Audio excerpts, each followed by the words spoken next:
Nigeria and for the rest of Africa. We encourage you to actively participate, share your thoughts, and ask questions. Please join me in giving His Excellency Dr. Alex Oti a warm welcome to Cambridge.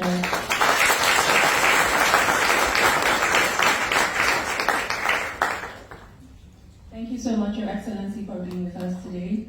I would like to dive straight into our conversation. We have a lot to cover, and I'm sure that the audience here would love to ask you some questions and engage with you.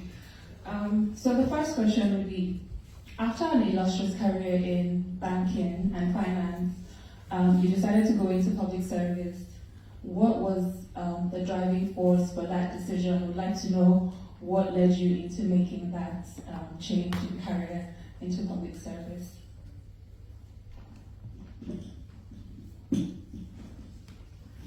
All right, let me start by thanking you, Chiza, and James, for having me here, and then, of course, appreciating the Joint Business School and the University of Cambridge for the great job they are doing in the world of academia. I'm actually honored to be here today. To your question,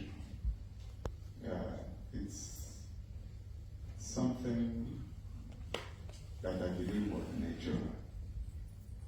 Yes, I was the group managing director and chief executive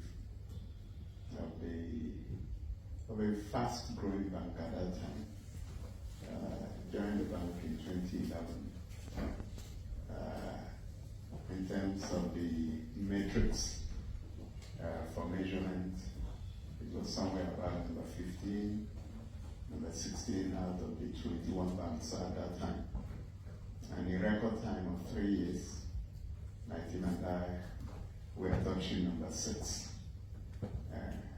doubling growth in profitability, total deposits, and a lot of other areas. I also doubled down as the chairman of the Committee of Bank CEOs in Nigeria, and it was a very tough decision to disengage from the bank. I had a lot of pressure even from the then governor of Central Bank because I was the chairman of the Central Bank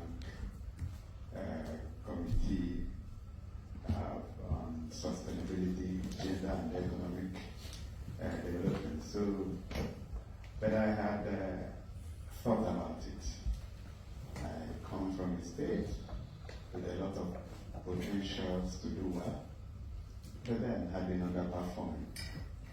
And I saw that all the time the quality of leadership was not at par with what we expected.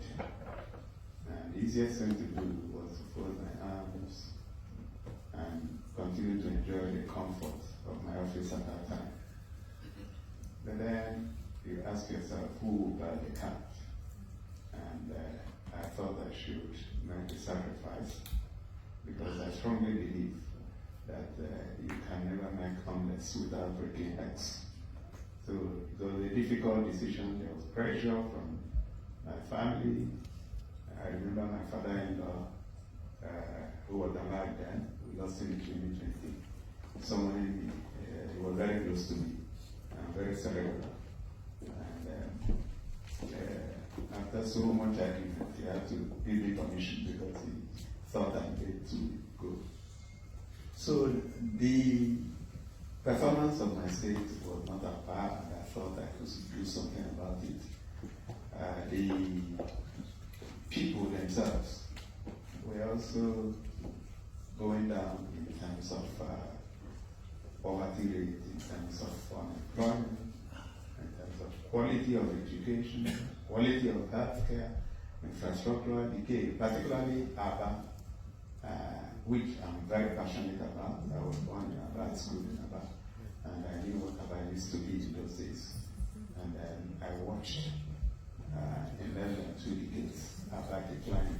A lot of industry that operated at that time had voted with their feet because of infrastructural decay, insecurity, and just the general poor standards of government. So I took that decision, and I'm glad I did.